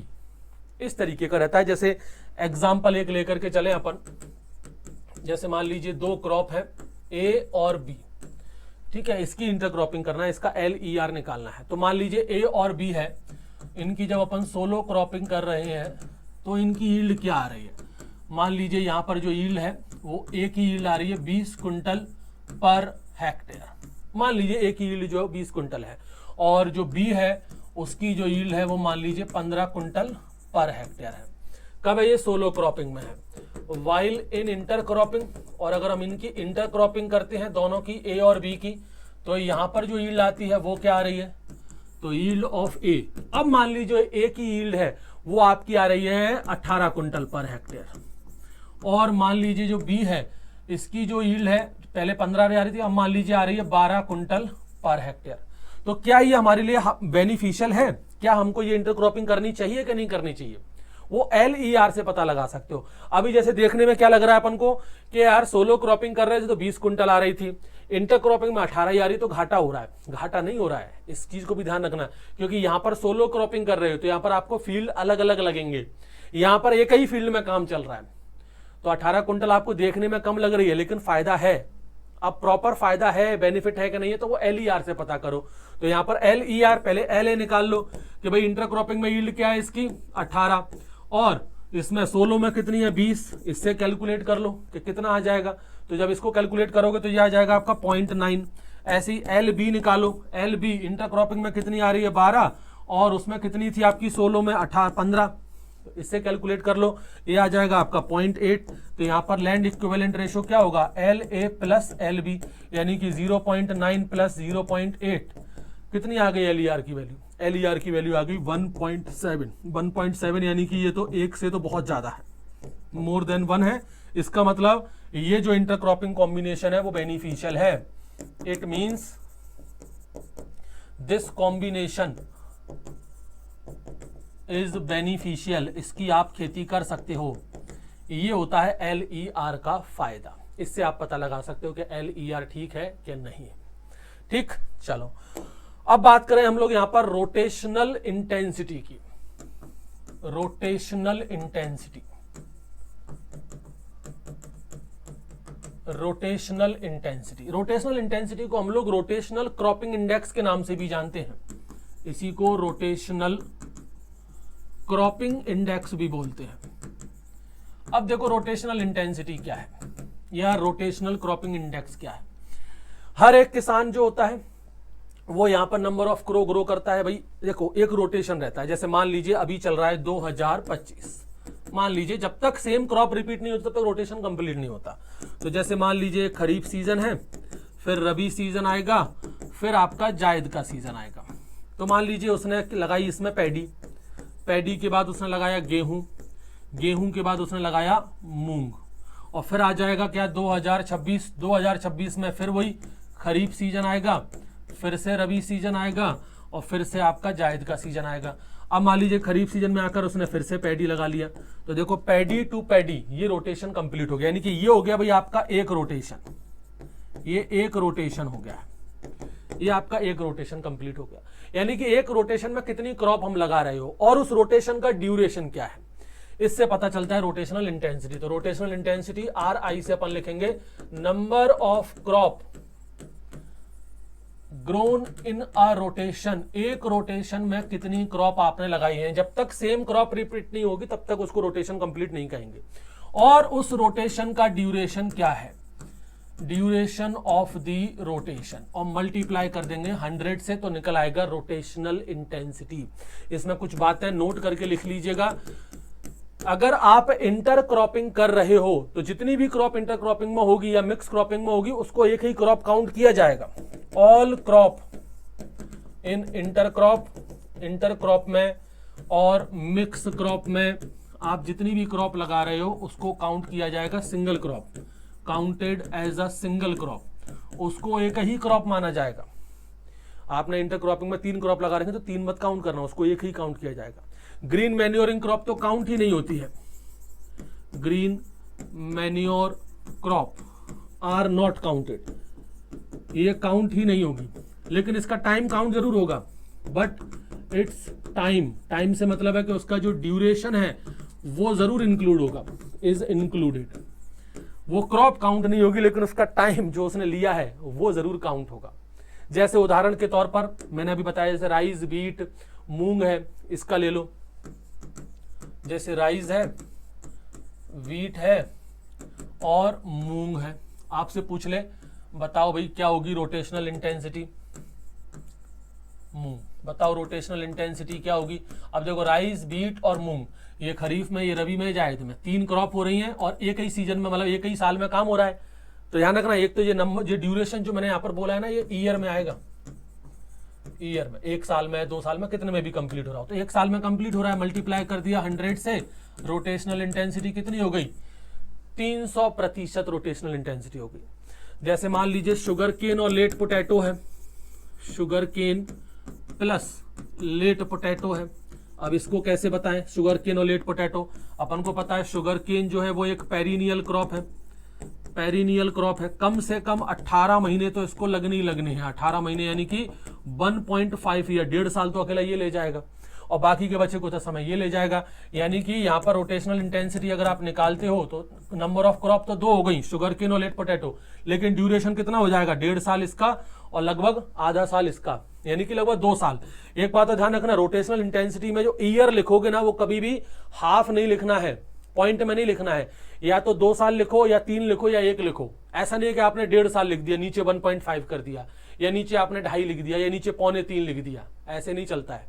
या तो पूरा 2, जैसे मान लीजिए 1.5 साल हो गया तो 1.5 है तो उसको 2 ही लिखेंगे। अब ऐसे तो 1.5 से पूरा 2 ही हो रहा है। मान लीजिए आप कहोगे सर पूरे 24 महीने नहीं हुए हैं, 22 महीने हुए हैं, तो 22 महीने का कुछ नहीं होता, सीधे वो 2 साल ही लिखा जाएगा। ठीक है, तो इसको कभी ऐसे 1.5 साल, 2.25 साल, 2.5 साल ऐसे नहीं लिखना है, सीधे 2 साल लिखो। या फिर जैसे मान लीजिए 8 महीने में क्रॉप का रोटेशन खत्म हो गया तो 8 महीने क्या है, उसको सीधे 1 साल लिखो। या मान लीजिए मैं कहूंगा 1 साल 3 महीने हो गए तो आप उसको सीधे 2 साल लिखो। ठीक है, इस चीज को ध्यान रखना है। तो 2/2 मल्टीप्लाई बाय 100, यानी कि रोटेशनल इंटेंसिटी यहां पर क्या हो गई, 100% हो गई। इस तरीके से निकाली जाती है। जैसे मान लीजिए एक अपना इसका एग्जांपल दें अपन, जैसे सन हेम्प है, सन हेम्प, और फिर हमने लगा दिया इसके अंदर गेहूं, गेहूं के बाद मान लीजिए मैंने लगा दिया मेज, और मेज के बाद मान लीजिए मैंने लगा दिया यहां पर ग्राम, ऐसा कर दिया। अब बताओ क्या होगा भाई। अब देखो यहां पर इस चीज को ध्यान रखना, गेहूं है, मेज है और ग्राम है और सन हेम्प है। एक बात तो समझ में आ रहा है कि नंबर ऑफ ईयर 2 तो लग रहे हैं, कंफर्म है 2 साल लग रहे हैं, लेकिन क्रॉप यहां पर 3 ही काउंट होगी, क्योंकि सन हेम्प जो है वो एक ग्रीन मैन्योर क्रॉप है। अभी आपको बताए थे ग्रीन मैन्योर क्रॉप काउंट नहीं होती है, नॉट काउंटेड, लेकिन इसका जो ड्यूरेशन है वो काउंट होगा, but it duration is included. तो ड्यूरेशन हमने इंक्लूड कर लिया तो वो तो 2 साल हो गए, लेकिन क्रॉप काउंट नहीं होगी, तो क्रॉप हो जाएंगी 3, 1 2 3, इसको काउंट नहीं करेंगे। मल्टीप्लाई बाय 100, इससे जो कैंसिल करो 150% यहां पर रोटेशनल इंटेंसिटी देखने को मिल जाएगी। इस तरीके से काम होता है। अब बात करें हम लोग यहां पर नेक्स्ट टॉपिक की, वो है क्रॉपिंग इंटेंसिटी। क्रॉपिंग इंटेंसिटी क्या होती है, इसको समझे भाई। क्रॉपिंग इंटेंसिटी क्या है, क्रॉपिंग इंटेंसिटी के लिए 2 चीजों को समझना बहुत जरूरी है। एक तो होता है ग्रॉस क्रॉप्ड एरिया और एक होता है नेट क्रॉप्ड एरिया। कि भाई ग्रॉस क्रॉप्ड एरिया क्या है, ग्रॉस क्रॉप्ड एरिया क्या है, एक ये पता होना चाहिए, और एक नेट क्रॉप्ड एरिया क्या है ये हमको पता होना चाहिए। ये 2 चीजें अगर हमको पता है तो अपन लोग बता सकते हैं क्रॉपिंग इंटेंसिटी क्या है। जैसे उदाहरण के तौर पे आप समझिएगा कि एक किसान है, एक किसान के पास मान लीजिए ये 10 हेक्टेयर लैंड है। कितना है अभी, 10 हेक्टेयर है, और अभी सीजन चल रहा है 2025, तो उसके पास 3 सीजन आएंगे, एक खरीफ का मौसम आएगा, एक रबी का मौसम आएगा और एक जायद का मौसम आएगा। यानी उसे खेती करने के 3 चांस मिलेंगे 2025 में। जमीन कितनी है उसके पास, 10 हेक्टेयर है। तो ये जो 10 हेक्टेयर है ये उसके पास जमीन है। अब मान लीजिए उसने यहां पर खेती करी इस 10 हेक्टेयर में, मान लीजिए खरीफ सीजन में उसने खेती करी पैडी की, पैडी की खेती की। कब की उसने, खरीफ सीजन में की है। कितनी की है, 10, पूरे के पूरे 10 हेक्टेयर में ही उसने खेती की है। इसी फील्ड में जब रबी सीजन आया तो रबी सीजन में उसने गेहूं की खेती की। कितने क्रॉप में, कितने एरिया में की, पूरे के पूरे 10 हेक्टेयर में उसने गेहूं की खेती कर ली। फिर उसके बाद जायद का मौसम आया, जायद के मौसम में उसने मूंग की खेती की। अब मूंग की खेती मान लीजिए वो कर रहा है 5 हेक्टेयर एरिया में, बाकी का 5 हेक्टेयर उसने खाली छोड़ दिया, बाकी का 5 हेक्टेयर उसने खाली छोड़ दिया। तो अब इसका जो एरिया है, अब इसमें अगर हम बात करें कि इसका नेट क्रॉप्ड एरिया कितना हुआ और ग्रॉस क्रॉप्ड एरिया कितना हुआ, तो इस कंडीशन में ध्यान से सुनिएगा, जो नेट क्रॉप्ड एरिया है वो तो 10 हेक्टेयर ही रहेगा। नेट क्रॉप्ड एरिया मतलब एक्चुअल में कितने एरिया में खेती हो रही है। तो एक्चुअल में जो खेती वाला एरिया है वो कितना है, 10 हेक्टेयर है। तो ये तो 10 हेक्टेयर है भाई, उस किसान के पास एक्चुअल में खेती वाली जमीन कितनी है, 10 हेक्टेयर है। तो नेट क्रॉप्ड एरिया तो वो हो गया। लेकिन उसने उस 10 हेक्टेयर को इस्तेमाल कर लिया 25 हेक्टेयर के बराबर। 10 हेक्टेयर का खरीफ सीजन में इस्तेमाल किया पैडी के खेत में, 10 हेक्टेयर को उसने रबी सीजन में इस्तेमाल किया और 5 हेक्टेयर उसने मूंग में। एक्चुअल में उसके पास कितनी है? 10 हेक्टेयर, लेकिन उसने साल भर में उसको इस्तेमाल कर लिया 25 हेक्टेयर के बराबर। तो वो क्या हो गया? वो हो गया उसका ग्रॉस क्रॉप्ड एरिया। तो वो हो गया इसका ग्रॉस क्रॉप्ड एरिया। तो ये कितना हो गया? ये 25 हेक्टेयर हो गया। क्या 25 हेक्टेयर उसके पास एक्चुअल में जमीन है? नहीं है, उसके पास 25 हेक्टेयर जमीन नहीं है, उसके पास जमीन तो 10 हेक्टेयर ही है। तो वो जो 10 हेक्टेयर है वो उसका एक्चुअल में सोन एरिया है, नेट सोन एरिया। ध्यान रखना, ये जो नेट क्रॉप्ड एरिया होता है ना, इसी को नेट सोन एरिया भी बोल सकते हैं हम लोग, नेट सोन एरिया भी इसको बोलते हैं। एक्चुअल में जो बुवाई वाला एरिया है, जो खेती वाला एरिया, वो तो 10 हेक्टेयर, तो वो तो नेट क्रॉप्ड एरिया हो गया। लेकिन उसने साल में उसको 3 बार इस्तेमाल किया, एक बार पूरा 10 हेक्टेयर, एक बार पूरा 10 हेक्टेयर और एक बार 5 ही हेक्टेयर, यानी साल भर में उसने 25 हेक्टेयर के बराबर इस्तेमाल किया है। तो वो ग्रॉस क्रॉप्ड एरिया है। तो आपसे अगर कोई पूछ ले कि भाई इस किसान की फिर क्रॉपिंग इंटेंसिटी क्या हो जाएगी, तो यहां पर क्रॉपिंग इंटेंसिटी का फॉर्मूला है gross cropped area divided by net cropped area multiply by 100। इस तरीके से अपन इसको कैलकुलेट कर सकते हैं। जैसे अभी मैं इंडिया की बात करूं, अपने इंडिया का टोटल ज्योग्राफिकल एरिया कितना है? कोई बता सकता है? जियोग्राफिकल एरिया, ये आप लोग मुझे कमेंट में बताइएगा, टोटल ज्योग्राफिकल एरिया कितना है अपने भारत का? Total geographical area million hectare में बताइएगा कितना है, मिलियन हेक्टेयर में। अब जितना भी अपने भारत का वो आपको बताना है, ठीक है, कमेंट में मुझे बताइएगा। अब जितना भी हेक्टेयर एरिया है अपने पास, उसमें से एक्चुअल में खेती कितने एरिया में होती है? खेती होती है 141.007 मिलियन हेक्टेयर एरिया में, इतने एरिया में। ये जो है वो एक्चुअल में आपका नेट क्रॉप्ड एरिया है। क्या है ये? ये है नेट क्रॉप्ड एरिया, यानी हमारे भारत के पास जितना ज्योग्राफिकल एरिया है उसमें से, आउट ऑफ दिस, उसमें से खेती कितने एरिया में हो रही है? 141.07। ये डाटा थोड़ा बहुत चेंज होता है। जैसे ये डाटा जो मैं आपको बता रहा हूं वो 2023-24 की एनुअल रिपोर्ट के अकॉर्डिंग बता रहा हूं। अभी 2024-25 की एनुअल रिपोर्ट आई नहीं है। जैसे ही वो रिपोर्ट आ जाएगी तो ये डाटा हो सकता है चेंज हो जाए। बहुत ज्यादा चेंज नहीं होता है। 141 है तो हो सकता है 142 हो जाए, हो सकता है 140 हो जाए, थोड़ा बहुत ऊपर नीचे होता है। अभी प्रेजेंट में 141.007 मिलियन हेक्टेयर ये हमारा भारत का नेट क्रॉप्ड एरिया है, यानी हमारे भारत का जो टोटल एरिया उसमें से 141.007 मिलियन हेक्टेयर एरिया में खेती हो रही है। तो ये तो क्या हो गया? नेट क्रॉप्ड एरिया हो गया। अब हमको साल भर में मिलते हैं 3 सीजन, खरीफ का, रबी का और जायद का। हम लोग कितने एरिया में, यानी कि टोटल उसको कितनी बार यूटिलाइज कर पा रहे हैं? हमारे भारत का जो ग्रॉस क्रॉप्ड एरिया है, यानी कि तीनों सीजन अगर हम जोड़ लें तो ग्रॉस क्रॉप्ड एरिया जो है वो कितना निकल करके आ रहा है? वो निकल करके आ रहा है 219.11 मिलियन हेक्टेयर। ये ग्रॉस क्रॉप्ड एरिया है। तो ग्रॉस क्रॉप्ड एरिया का मतलब ये नहीं है कि इतने एरिया में खेती हो रही है। एक्चुअल में खेती कितने एरिया में हो रही है? 141.07। ये तो वो है कि तीनों सीजन का मिला करके हमने इतने एरिया को इतने के बराबर इस्तेमाल कर लिया। जैसे मैंने अभी आपको ये छोटे से लेवल पर समझाया ना कि इस किसान के पास एक्चुअल में तो 10 हेक्टेयर एरिया है, खेती करने वाला एरिया कितना है? 10 हेक्टेयर है, लेकिन उसने साल भर में 25 हेक्टेयर के बराबर इस्तेमाल कर लिया। ऐसे ही हमारे भारत के पास खेती करने वाला एरिया कितना है? 141.007 मिलियन हेक्टेयर, लेकिन साल भर में उसको कितना हम लोग इस्तेमाल कर लेते हैं? 219.11 मिलियन हेक्टेयर के बराबर। तो ये है, इसको आप पुटअप करो इसके अंदर तो आंसर आ जाएगा 219.11 डिवाइडेड बाय 141.007 मल्टीप्लाई बाय 100। यहां से आ जाएगी क्रॉपिंग इंटेंसिटी, भारत की क्रॉपिंग इंटेंसिटी आ जाएगी, कैलकुलेट कर लेना, आ जाएगा 155.115.4%। ये लेटेस्ट डाटा है, ध्यान रखिएगा। और ये लेटेस्ट डाटा जो मैंने आपको बता दिया वो है 2023-24 की annual report, government of India की जो एनुअल रिपोर्ट है उसके अकॉर्डिंग है। अभी 24-25 की जो रिपोर्ट आएगी उसमें नया डाटा पर आ जाएगा। फिलहाल हाल फिलहाल कोई एग्जाम है तो उसके हिसाब से जो अपने भारत की क्रॉपिंग इंटेंसिटी है वो 155.4% है, 155.4% है। याद रखिएगा, मोस्ट इंपॉर्टेंट है ये, ठीक है। तो क्रॉपिंग इंटेंसिटी अगर आपको बढ़ानी है तो आप यहां पर ग्रॉस क्रॉप्ड एरिया बढ़ाओ। ग्रॉस क्रॉप एरिया कैसे बढ़ेगा? 3 सीजन मिलते हैं, तीनों सीजन का अच्छे से इस्तेमाल करो तो ग्रॉस क्रॉप एरिया आपका बढ़ जाएगा। Is that clear? ये है भाई आपका क्रॉपिंग इंटेंसिटी।